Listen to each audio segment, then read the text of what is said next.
ভোটে ফুটিয়েছেন পদ্ম ফুল, এবার দিলীপ ঘোষের বাড়িতে বিয়ের ফুল। আজই নিউ টাউনের বাড়িতে বিয়ে, গেরুয়া সংসারে নতুন সংসার। পাত্রী বিজেপি নেত্রী রিঙ্কু মজুমদার। ইকো পার্কে মর্নিং ওয়াক দিলীপ ঘোষের প্রায় রোজকার রুটিন, আর সেই ছবি আমরা প্রায় প্রতিদিনই দেখি। আর সেই ইকো পার্কে মর্নিং ওয়াকেই তাদের আলাপ জমে। মাঝে মধ্যে ইকো পার্কে দেখা করতেন দিলীপ এবং রিঙ্কু, আর ঘনিষ্ঠতা বাড়লে প্রেমের প্রস্তাব দেন রিঙ্কু মজুমদার। মায়ের অনুমতিতে বিয়েতে রাজি হন দিলীপ ঘোষ। আজই নিউ টাউনের বাড়িতে বিয়ে, গেরুয়া সংসারে এবার নতুন সংসার। পাত্রী বিজেপি নেত্রী রিঙ্কু মজুমদার।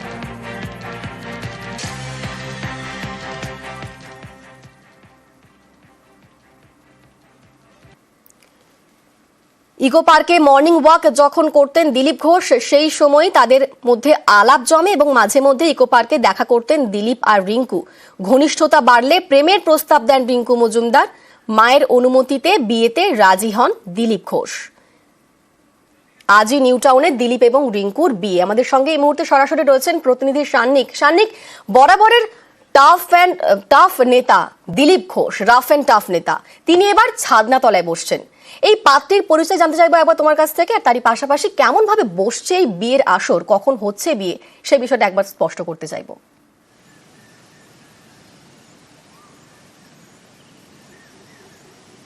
অনিন্দিতা, এই খবরটা নিয়েই প্রথমত অনেক জল্পনা ছড়িয়েছে যে দিলীপ ঘোষ বিয়ে করতে চলেছেন। দিলীপ ঘোষ তো বরাবর, যেমনটা আগেও বলছিলাম, যে একটা বর্ণময় চরিত্র, তাই তার বিয়ের খবরে স্বাভাবিকভাবেই তোলপাড় হবে না সেটা খুবই অস্বাভাবিক ছিল, এবং সেটাই হলো। মানে দিলীপ ঘোষের বিয়ের খবর যখন গতকাল সমাজ মাধ্যমে বিভিন্ন জায়গায় ছড়িয়ে পড়ে, সেক্ষেত্রে কিন্তু যেরকম মানুষজনের একটা আলাদাভাবে কৌতূহল, সেটা কিন্তু আলাদাভাবে বোঝাই গেছে।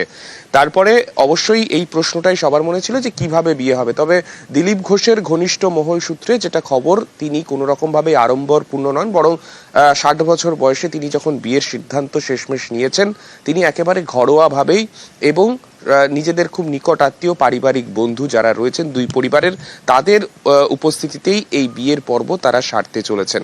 রিঙ্কু মজুমদার, যার কথা তুমি বলছিলে, তিনি বিজেপি নেত্রী হিসেবেই এই নিউ টাউন এলাকায় পরিচিত।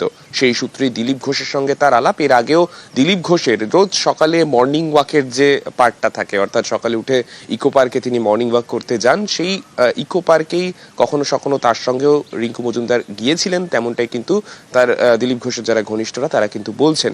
তারপরেও আজকে থেকে নয়, বরং বেশ কিছু সময় জুড়ে, শেষবার যখন লোকসভা নির্বাচন হয়, লোকসভা নির্বাচনের ফল প্রকাশের পর যে ছবি আমরা দেখতে পেয়েছিলাম, লোকসভা নির্বাচন তার ফল প্রকাশের পরেও দিলীপ ঘোষের সেই সময় বেশ কিছুটা তিনি বিষণ্ণভাবে সময় কাটিয়েছেন। আর সেই সময় কিন্তু সঙ্গী হয়েছিলেন রিঙ্কু, এবং তারপরে তাদের প্রেমের ঘনিষ্ঠতা বাড়ে, এবং আজকে যেরকমটা খবর, আজকে সন্ধ্যাবেলাতে নিউ টাউনের বাড়িতে বিয়ে হচ্ছে তাদের। আপাতত ধন্যবাদ সান্নিক।